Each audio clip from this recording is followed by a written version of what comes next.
Okay dear students, તો આજે 12મું ધોરણ તાસ નંબર 6 છે. આગળ આપણે જે પણ ટોપિક અથવા થિયરી જે ભણી ચૂક્યા છીએ, જે મોલર વાહકતા આપણે જોયું, આયનીય વહનશીલતા જોયું, આયનીકરણ એટલે કે NaNFCl કઈ રીતે છૂટા પડે છે. તો આ બધી જ જે લાક્ષણિકતાઓ આપણે જોઈ એ બધી જ લાક્ષણિકતાઓની અંદર કે હવે જે એ ટોપિક અથવા તો એ થિયરી જે છે દ્રાવણની, એના માટે આપણે દાખલા જોઈ રહ્યા છીએ. તો એના વિશે થોડી ચર્ચા કરીએ. તો આપણને પહેલો દાખલો ગણી રહ્યા છીએ કે 0.001028 mall litre inverse acetic acid. તો એસિટિક એસિડને શું કહેવાય પહેલા એ સમજી લઈએ. CH3COOH આ એસિટિક એસિડનું સૂત્ર છે, રાઈટ? તો એસિટિક એસિડની વાહકતા 4.95 × 10⁻5 સિમેન્ટ સેન્ટીમીટર ઇન્વર્સ છે. જો એસિટિક એસિડ માટે મોલર વાહકતા, આને કહીશું સીમિત મોલર વાહકતા, બરાબર સમજી લેજો. ખાલી આમ લખેલું હોય તેને કહેવાય મોલર વાહકતા, અને ઉપર આ રીતે આપેલું હોય, right, lambda degree M, right, તો એને આપણે કહીશું સીમિત મોલર વાહકતા. ઓકે, ચલો. હવે ઘણા વિદ્યાર્થીને થશે કે સાહેબ સીમિત મોલર વાહકતા વળી ક્યાંથી આવ્યું? મોલર વાહકતા તમે ચલાવ્યું તો સીમિત મોલર વાહકતા એટલે મેં તમને આગળ સમજાવ્યું કે નિર્બળ વિદ્યુત વિભાજ્ય માટે જે લેમ્બડાનું જે મૂલ્ય સાંદ્રતા ઘટતી જાય, તો સાંદ્રતા ઘટતી ઘટતી જ્યારે 0 થાય ત્યારે જે મોલર વાહકતાનું જે મૂલ્ય છે એ આલેખ આમ વળી જાય છે, માપી શકાતો નથી. તો સાંદ્રતા અતિ મંદન સ્થિતિએ સાંદ્રતા 0 થાય અને મોલર વાહકતાનું મૂલ્ય માપી શકાય નહીં, તો આનાથી વધારે સાંદ્રતા ઘટાડી પણ શકાય નહીં. તો એ બાઉન્ડ્રી આવી જાય છે સાંદ્રતાની, તેને કહેવાય સીમિત. સીમિત એટલે હદ, સીમિત મોલર વાહકતા. ઓકે, ચલો. તો સીમિત મોલર વાહકતા 390.5 cement centimetre square mall inverse છે. તો વિયોજન અચળાંક આપણે ગણવાનો છે, રાઈટ? હવે વિયોજન અચળાંક એટલે શું કહેવાય? તો વિયોજન અચળાંક એટલે આપણે એને કહીએ છીએ કે, રાઈટ?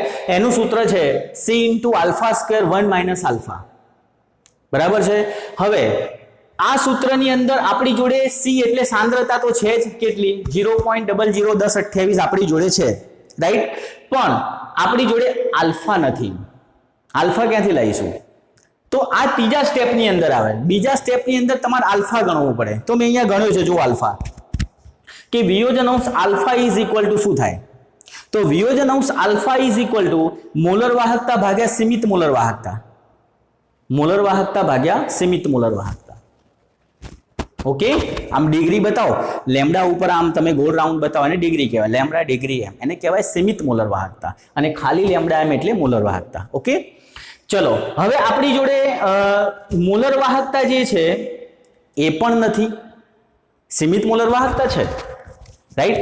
સીમિત મોલર વાહકતા કેટલી છે? તો આપી છે, જો 390.5 છે સીમિત મોલર વાહકતા. પણ મોલર વાહકતા ક્યાંથી લાવવાની?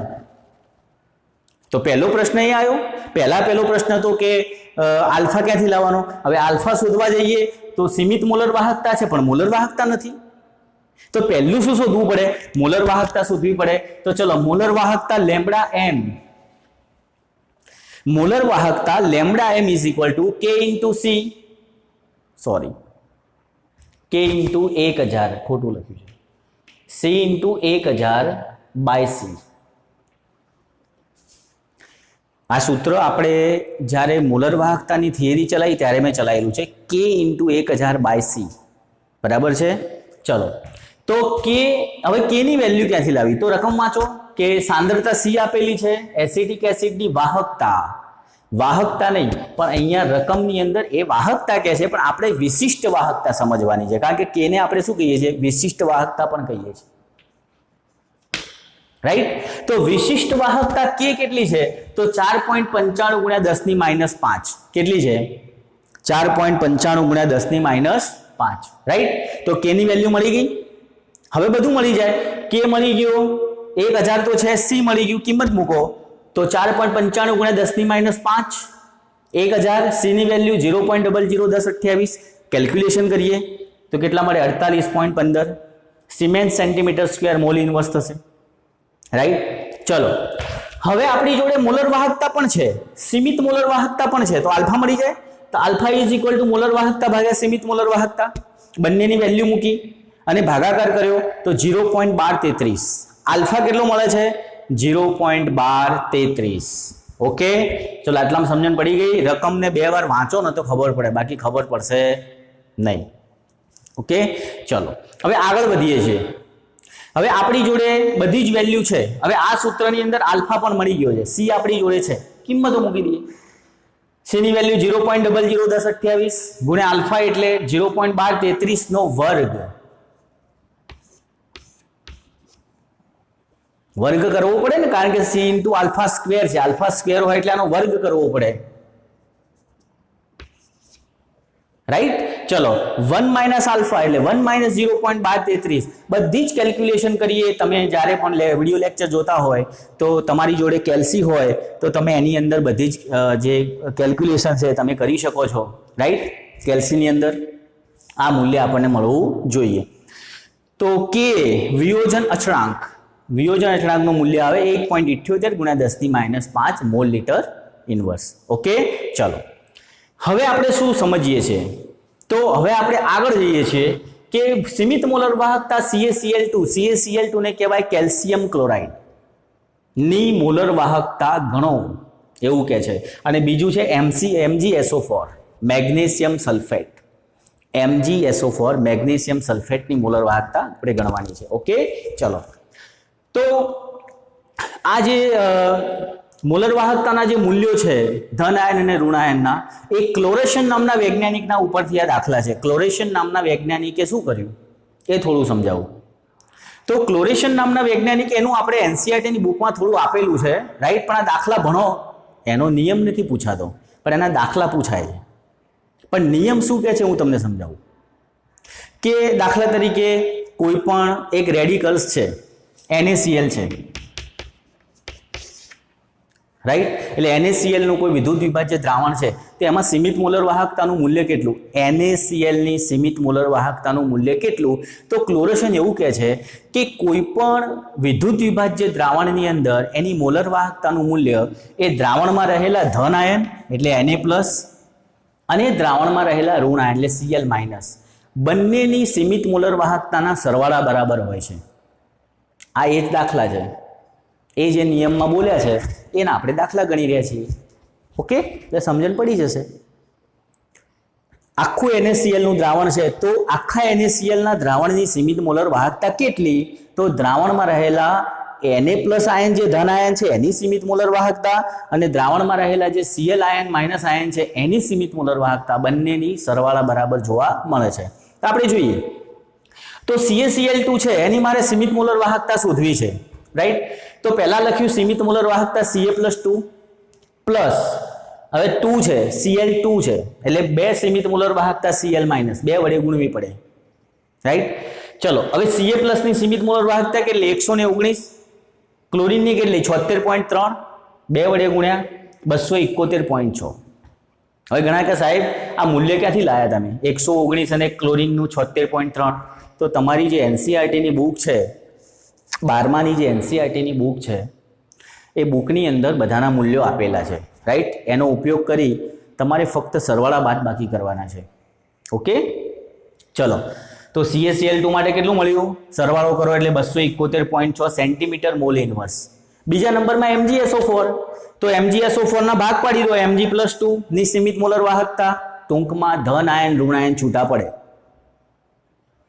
ધન આયન ને ઋણ આયન છૂટા પડી જાય અને એમની તમારે સીમિત મોલર વાહકતાનું મૂલ્ય એ બુકમાં જોઈને લખવું પડે.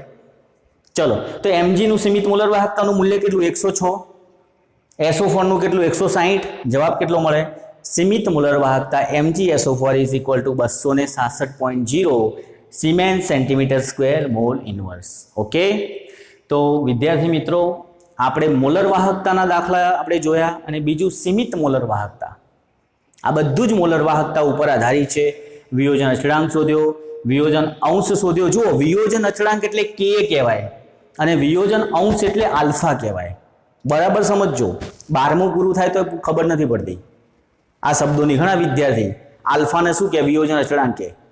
વિયોજન અચળાંકને કહેવાય Ka આ રહ્યો અને વિયોજન અંશને કહેવાય આલ્ફા અને આને કહેવાય મોલર વાહકતા અને આને કહેવાય સીમિત મોલર વાહકતા.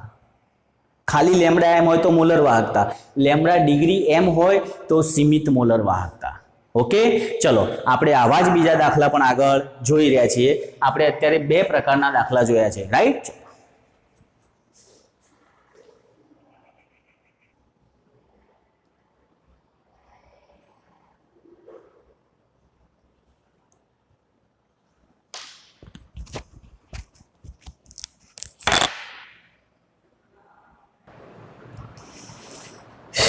ઓકે વિદ્યાર્થી મિત્રો,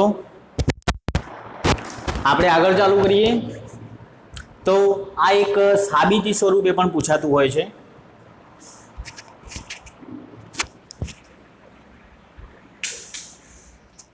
આ એક સાબિતી સ્વરૂપે પણ પૂછાતું હોય છે.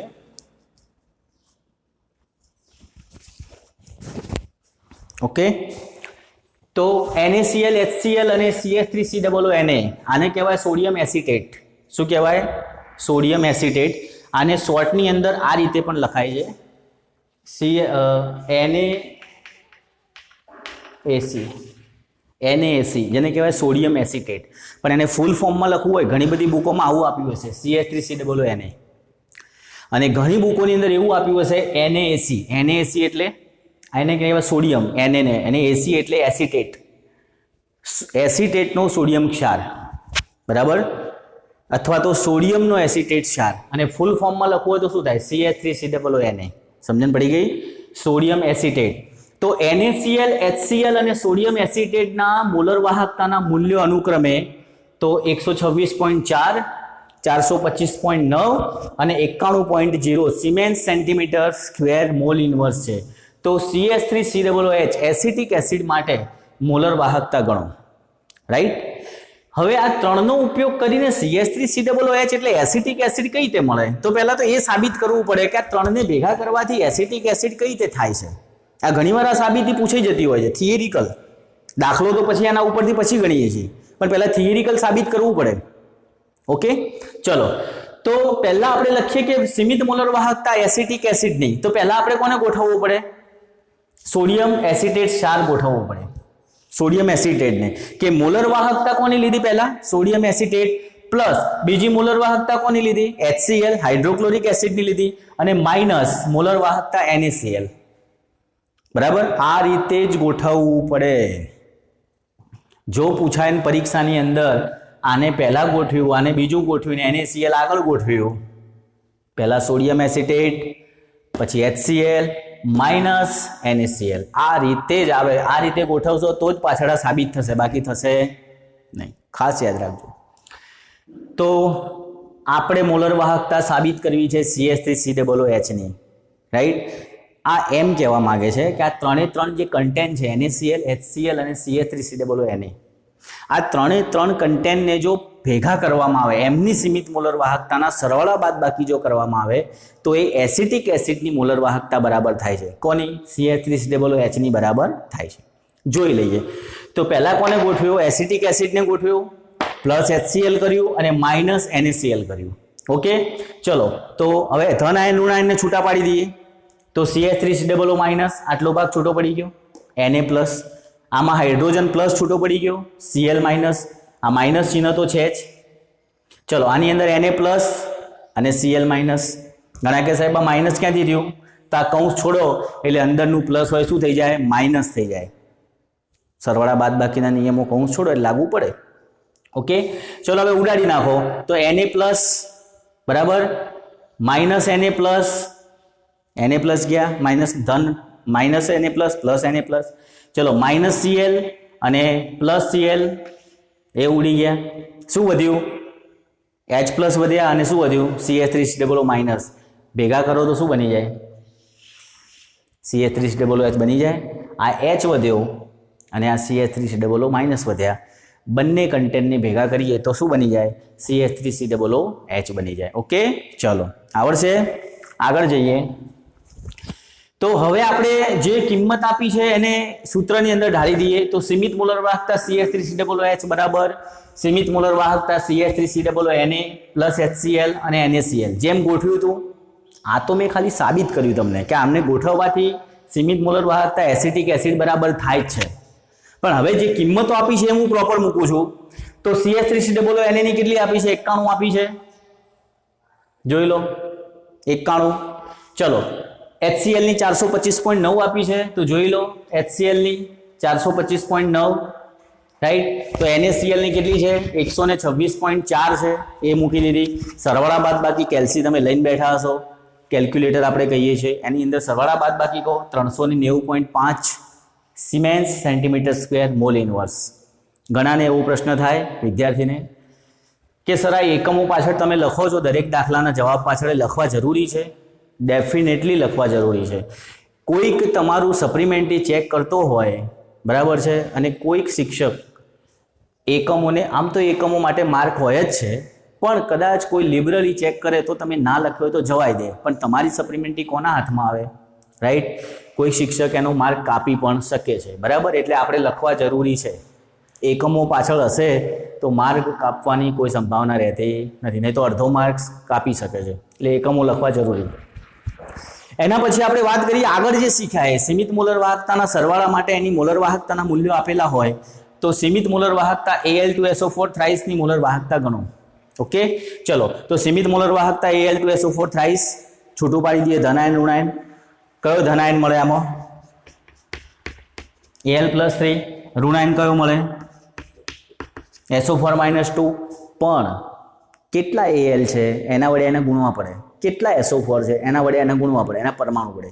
તો એલ્યુમિનિયમ 2 છે તો 2 ગુણ્યા Al+3 એનો વીજભાર, 3 છે 3 ગુણ્યા SO4 -2 વચ્ચે સરવાળો કરી દો.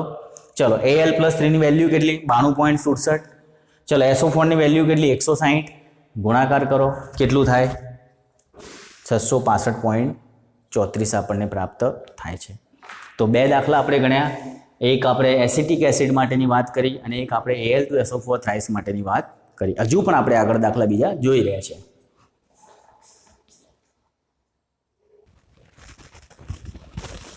ઓકે વિદ્યાર્થી મિત્રો, આપણે આગળ ચાલુ કરીએ છીએ.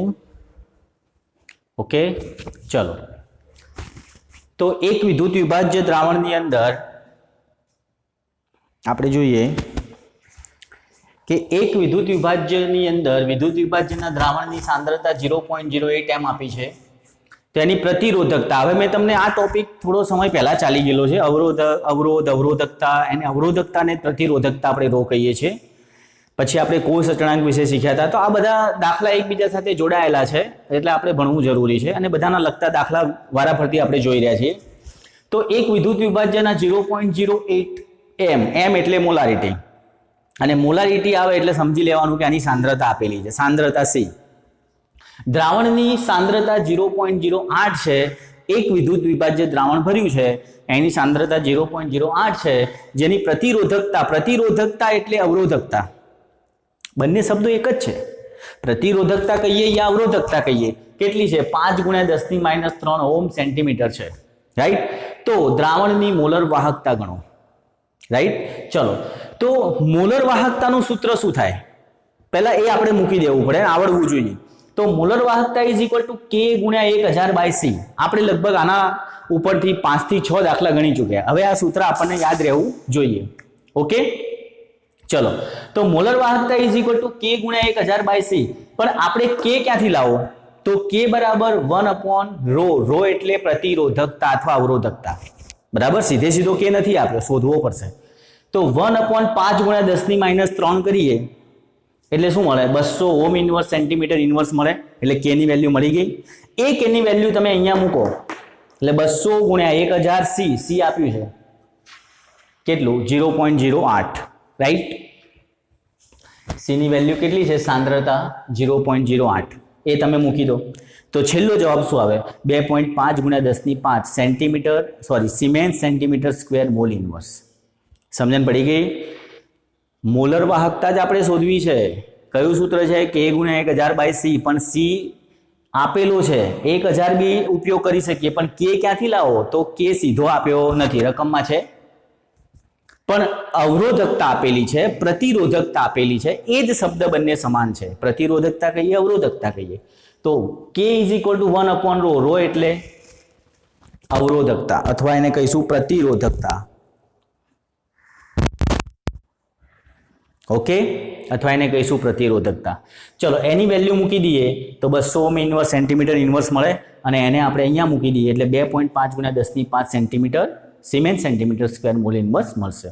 ચલો એના પછી આપણે એક દાખલો આગળ ગણી ચૂક્યા છીએ, બીજો ગણીએ છીએ એટલે તમને વધારે સમજણ પડે. બોર્ડની અંદર કેટલી વાર આ બંને દાખલા વારાફરતી પૂછાય 3 માર્કની અંદર. પહેલા મેં આવો ગણાવ્યો સેમ વિયોજન અચળાંક શોધવાનો, રાઈટ. સેમ ટુ સેમ દાખલો છે, બોર્ડમાં 3 માર્ક્સની અંદર પૂછાય છે, પણ આમાં થોડું વધારે ગણવાનું છે અને થોડું ટ્વિસ્ટ કરેલું છે, સમજાવું. તો 0.025 mall litre inverse methanoic acid. હવે મિથેનોઇક એસિડનું સૂત્ર શું થાય? બુકમાં ના આપેલું હોય, મેં લખી લીધું છે HCOH, જેને કહેવાય ફોર્મિક એસિડ, રાઈટ. શું કહેવાય? ફોર્મિક એસિડ ની મોલર વાહકતા 46.1. મોલર વાહકતા આપી છે એટલે લેમ્બડા એમ આપેલું છે. તમે ગયો દાખલો ગણ્યો ને એમાં સીમિત મોલર વાહકતા આપી હતી, મોલર વાહકતા નહોતી આપી. સમજજો બરાબર. આની અંદર ઊંધું કર્યું. આની અંદર શું કર્યું છે? મોલર વાહકતા આપી છે, તમારે સીમિત મોલર વાહકતા શોધવી પડે, રાઈટ. તો વિયોજન અંશ અને વિયોજન અચળાંક ગણો. ઓકે, વારાફરતી જોઈએ. ચલો, તો પહેલા મારે સીમિત મોલર વાહકતા ગણવી પડે ફોર્મિક એસિડની. હવે સીમિત મોલર વાહકતા ગણવા માટે ધન આયન ને ઋણ આયનને જુદા કરવા પડે. તો પહેલા મેં જુદા કરી દીધા. ચલો HCOH માં H ને જુદો કર્યો, ધન આયન. તો ઋણ આયન કયો છે? HCOO માઇનસ ઋણ આયન છે. બંનેની સીમિત મોલર વાહકતાના મૂલ્યો મૂક્યા. આનું 349.6 અને આનું છે 54.6. આ બંને સીમિત મોલર વાહકતાના મૂલ્યો મૂક્યા તો જવાબ મળે છે 404.2 cement centimetre square mall inverse. તો હવે મને સીમિત મોલર વાહકતા મળી ગઈ. હવે આપણે શોધવાનું છે બીજા નંબરમાં વિયોજન અંશ આલ્ફા. કારણ કે વિયોજન અચળાંક આપણે શોધીએ તો C × આલ્ફા સ્ક્વેર 1 - આલ્ફા છે. હવે આલ્ફા લાવો ક્યાંથી? તો પહેલા સીમિત મોલર વાહકતા મળી ગઈ. મોલર વાહકતા આપણને આપેલી છે, આ બંનેનો ઉપયોગ કરીને શું મળી જાય? વિયોજન અંશ આલ્ફા મળી જાય. ઓકે, ચલો વિયોજન અંશ alpha is equal two molar વાહકતા ભાગ્યા સીમિત મોલર વાહકતા. ચલો મોલર વાહકતા રકમમાં કેટલી આપેલી છે? 0.1. તમે સીમિત મોલર વાહકતા ફોર્મિક એસિડની કેટલી શોધી? 404.2 ભાગાકાર કરી દઈએ. આલ્ફા 0.1141 મળી ગયું. આ બંને મળે પછી જ વિયોજન અચળાંક આપણે K મેળવી શકીએ. ચલો વિયોજન અચળાંક K is equal two C × alpha square 1 - alpha. ચલો C ની વેલ્યુ મૂકીએ 0.025 ગુણ્યા આલ્ફા 0.1141 1 - 0.1141. પણ ભૂલ થઈ, અહીંયા આપણે સ્ક્વેર કરવાનું, ફરીથી આપણે રહી ગયું. C × આલ્ફા સ્ક્વેર છે એટલે આપણે સ્ક્વેર કરવો પડે. તો સ્ક્વેર કરીને આપણે બધી જ કિંમત મૂકીએ તો જવાબ મળે છે 0.0003673. આ જવાબ મળે છે. હવે આપણે શું કરવું છે? પોઈન્ટમાં લેવું છે. અર્થસૂચક અંકોના નિયમ પ્રમાણે એક પોઈન્ટ આ બાજુ આપણે ખસવું પડે. તો 3.6 ગુણ્યા 10⁻⁴. આમ ખસી જઈએ 4.1 2 3 4 એટલે 10⁻⁴ ઉમેરાય એટલે K આવે 3.6 ગુણ્યા 10⁻⁴. ઓકે, ચલો હવે એક સ્ટેપ મેં વધારાનું ઉમેરી દીધું છે. જો આ પહેલું સ્ટેપ દાખલાનું, બીજું સ્ટેપ, ત્રીજું સ્ટેપ અને આ ચોથું સ્ટેપ. ચોથા નંબરનું સ્ટેપ મેં ઉમેર્યું છે. ક્યાંક વળી તમને પૂછી લે કે વિયોજનના ટકા ગણો, આવું ક્યાંક વધારાનું પૂછે તો સાહેબે શીખવાડ્યું, રાઈટ. એટલે એ પણ કેરી ના રહે. તો વિયોજનના ટકા ઇઝ ઇક્વલ ટુ, હવે જે પણ તમારે વિયોજન અંશ એટલે શું કહેવાય? વિયોજનના ટકા એટલે કયું લેવાનું? સાહેબ વિયોજન તો બે શબ્દ છે. તમે વિયોજન માટે વિયોજન અંશ પણ કહો છો અને વિયોજન અચળાંક પણ કહો છો, તો બંને વિયોજનના શબ્દો છે. અમારે કયું ગણવાનું? પણ જ્યારે વિયોજનના ટકા પૂછ્યા હોય બેટા, ત્યારે આપણે વિયોજન અંશ લેવાનું ધ્યાનમાં. કયું લેવાનું? વિયોજન અંશ. તો વિયોજન અંશ આલ્ફા કેટલું મળ્યું? 0.1141. એના ટકા પૂછ્યા છે. તો વિયોજનના ટકા એટલે 0.1141 ને 100 વડે ગુણી દઈએ, જે મળે એને કહેવાય વિયોજનના ટકા. તો કેટલા મળ્યા? 11.41%. ઓકે, તો કોઈ દાખલાની અંદર આવું લંબાઈને પૂછ્યું હોય તો ગભરાવાનું નહીં. વિયોજન અંશ આલ્ફા જે મળ્યો એને 100 વડે ગુણી દઈએ એટલે વિયોજનના ટકા થઈ જાય. ઓકે, આવડશે? તો મોસ્ટ ઇમ્પોર્ટન્ટ દાખલા આ તો આપણે બહુ પહેલાં પણ ગણેલા છે 2-3 દાખલા, ફરીથી આજે એક દાખલો રિપીટ કર્યો, થોડો અલગ પ્રકારનો હતો એટલા માટે.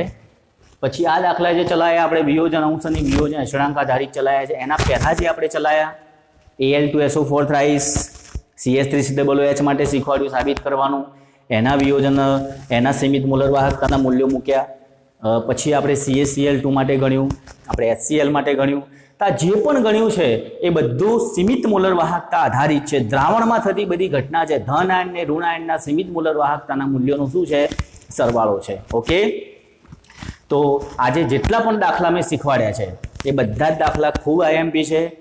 બોર્ડની અંદર 2-2 માર્ક્સની અંદર દાખલા તરીકે મેં હમણાં કીધું કે સીમિત મોલર વાહકતા Al2SO4 થ્રાઇસની મોલર વાહકતા ગણો. પછી મેં તમને શીખવાડ્યું CaCl2ની મોલર વાહકતા ગણો. આ બધા જ દાખલા 2-2 માર્ક્સની અંદર પૂછાય છે. ફક્ત અંદરથી તમને એમના સીમિત મોલર વાહકતાના મૂલ્યો યાદ હોવા જોઈએ. પ્લસ સરવાળો કરો એટલે 2 માર્ક્સ પાકા થઈ જાય તમારા. MCQમાં પણ પૂછાય છે. સીમિત મોલર વાહકતાના મૂલ્યો મૂકીને સરવાળો કરો એટલે તમારા 2 માર્ક્સ પાકા થઈ ગયા. આ જે દાખલા છે આ ટાઈપના વિયોજન અંશ અને વિયોજન અચળાંક શોધવાના, એ 3 માર્કની અંદર પૂછાય બેટા. 3 માર્કની અંદર બોર્ડમાં પૂછાઈ ગયેલા દાખલા છે આ બધા. 2 થી 3 માર્ક. આમાં ત્રીજું સ્ટેપ તમે લંબાવો એટલે 3 માર્ક. MCQ માટે બહુ જ IMP છે. ઓકે, તો એવું કહી શકીએ કે વિદ્યુત રાસાયણિક કોષનો એક ભાગ પૂરો થયો છે. હજુ તો દાખલા બીજા બાકી છે, બરાબર.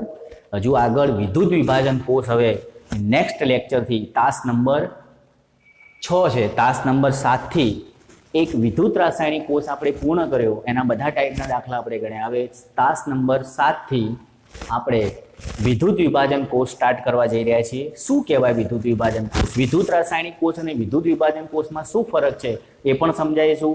એના દાખલા પણ તમને શીખવાડીશું. Okay, thank you very much.